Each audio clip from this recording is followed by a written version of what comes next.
Good afternoon. This is a follow-up video to how to conduct and how to prepare your FFA chapter annual report. So briefly, we'll go back through the steps. Once you go to www.ffa.org, you'll simply sign in by using the dashboard. Under Teacher Advisor, you'll move to Manage your chapter profile. You'll log into your account as an instructor. If you don't have an account, we can certainly help you there. There's another video on getting those things set up for both you and your student. And then you will go to your profile. And then in this case, it says state profile for state staff, but it will have chapter profile as well. So you'll go into your profile and then you'll actually see annual report. So what we're going to do briefly is we're going to, again, imitate someone for the sake of this demonstration and this walkthrough. And so we'll go to profile search here for us.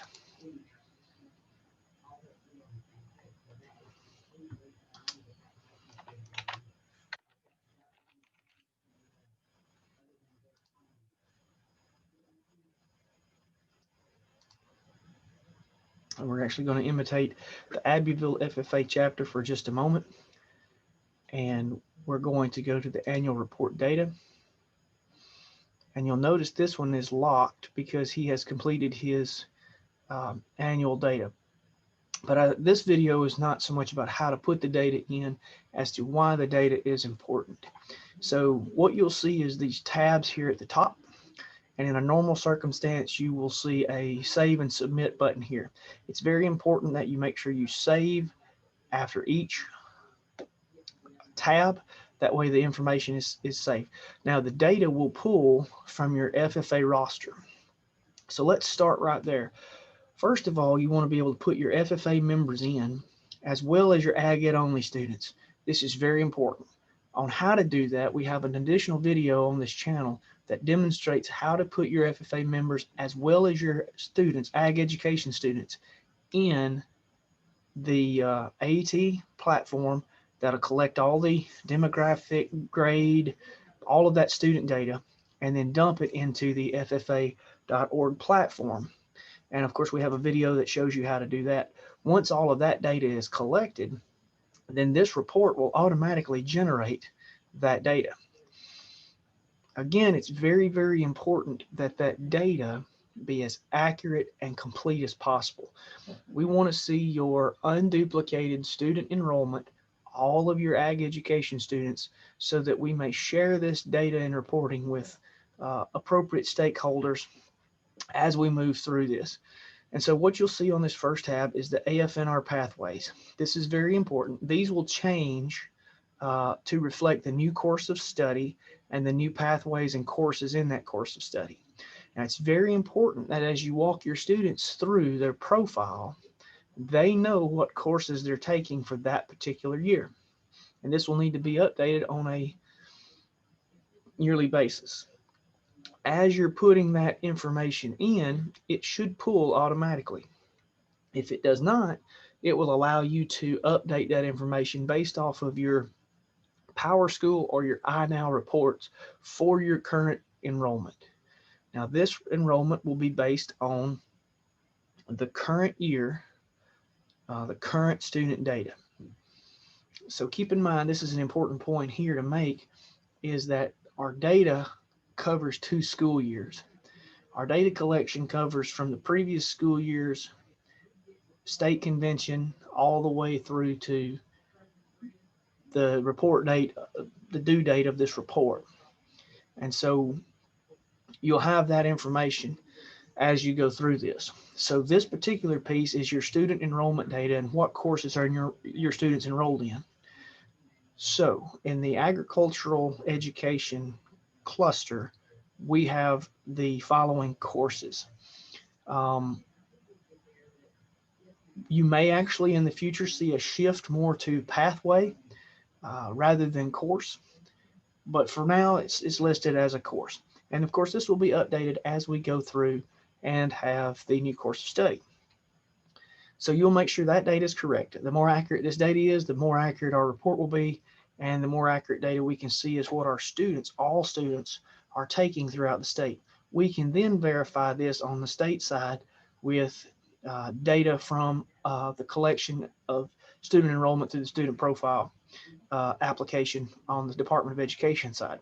So that's the first tab. It's very important that we get these numbers correct and we see where our students are enrolled, because that helps drive our curriculum instruction efforts and our resources for those courses that develop and help guide our course of study program. Next is enrollment. Now this is important here because this again will pull directly from the student data. So as that student each year updates their profile, you will have an exact listing of their race or ethnicity, whether they're male or female, and whether they're not, or whether they're non-disclosed. And this will be done for each grade band. As you can see, the data in gray will always pull. And so what this is indicating here is that these students are unduplicated. Now this is Ag Ed enrollment. This is not FFA membership. As long as you put in all of your students in the membership portal, not all of those students have to be affiliate or a member. You can actually put and distinguish between FFA member and Ag Ed only, and it will still pull this data based on those students' profile. The very most important thing is the student filling out, completing that profile accurately. That will save you as a teacher time. That will save us as a state staff time. So this is a big piece of that data. The next is leadership. Let's talk about this for just a second. This leadership training is considered JLDC, COLW, workshops at state convention,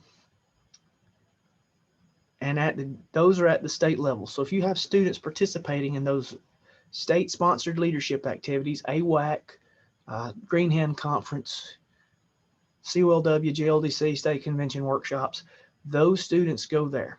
Those are the activities that would happen at the state and or district level. So COLW would be a district level event, and state would be a state level event where all chapters from the state are invited. We currently do not have a state leadership camp open to our members, so there should never be a number in this particular area. So pretty straightforward. If it's a state-sponsored leadership through the alumni, Auburn University, Alabama FFA Association, Alabama FFA Foundation, if it's one of our state or district level events in leadership, those number of students that you take with you or that you take to that event go here in this particular area. Career development events. Let's talk briefly about these. If you have a local chapter, as you see here, this is going to be a county or chapter contest. So if you have a county contest in aquaculture, you would have three, in this case, 3 students competing. So what this data tells me is that this team did not advance to the district or the state level. Now, currently aquaculture is at a state level, but moving to a district level competition. And so you would see those move through. So let's take another example. Livestock. What this data is showing is that this particular team did not make it through to the district or state level of competition. They were beat in the county. Now, if we move up here, floriculture competed at the district level, and there was not a county contest, but they did not advance to the state level. So this is kind of a important piece as well, because you're looking at how to track the teams in your chapter. So again, be sure that your data is accurate. If you did not take a forestry team, you should not have data for a forestry team here on this piece. And this would reflect, again, that current year's data. You know, by the time you fill out the report, in most cases, when this who you're taking to the state level competition. So we can move through each one of these contest areas, and we're going to update this as well with all of our new contests and where they lie as we move into subsequent school years. Same thing applies with leadership development events. if you compete at a chapter level or a county level, for example, Creed speaking, you have to have a county contest. That county contest is here. That one student. If you have multiple students at your county contest, then of course that makes sense to put multiple students, but typically it's one. And then typically you're only going to take one of those to district, and if they advance, one to state. So most times in general, you will only have a 1 in these boxes. Proficiency awards are the same way. We do not have a local level of a proficiency. So there should never be a number in this column here. In this particular one, we're moving to a district level of the event, and so this particular column for the future will be filled out with those applications that you submit to us that you enter in a proficiency area. And then if that proficiency advances from district to state, that student will show up here. So give you an example. I have, let's use beef production entrepreneurship. I have 4 kids in my chapter that are entering in the beef production entrepreneurship category. I submit all 4 to district. Those 4 students participate at the district, and one of those advances to state. So I would have 4 here, and I would have 1 here, and 0 here because there is no chapter or county level contest that we count or sanction. Agri-Science Fair, similarly, we do not have a district contest as of yet for Agri-Science Fair or a chapter or county contest. Now, in the event that you set up a local contest, as some of you do, then that data putting there is fine. But in this particular case, the district level should remain blank. And then the state level contest would be the number of students that you enter into each category for their Agri-Science Fair project. And then finally, the last tab is a chance for you to go back and look at your past reports to kind of compare data.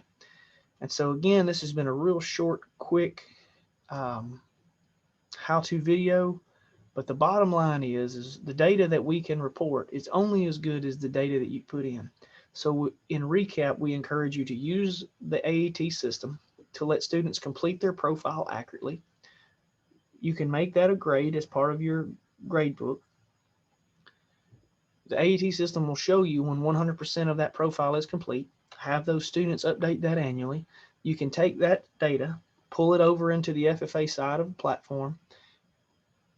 All students in ag education, not just FFA members, and then we can have more accurate reporting, which we can then take to stakeholders and we can verify, and we can ultimately use these numbers for longitudinal data to show growth, how we're doing as a state, where we may need to focus efforts to improve, where we're excelling, and we can have those bragging points. So this data is very, very important. And really, if you have all the students complete their information, will take you far less time than if you had to go and count and think about it. So this has been a real short video just reminding you of the importance of that data and how to put that data in, giving you some examples. As always, if you have additional questions, reach out to state staff or a regional improvement specialist, and we'll be glad to help you with that.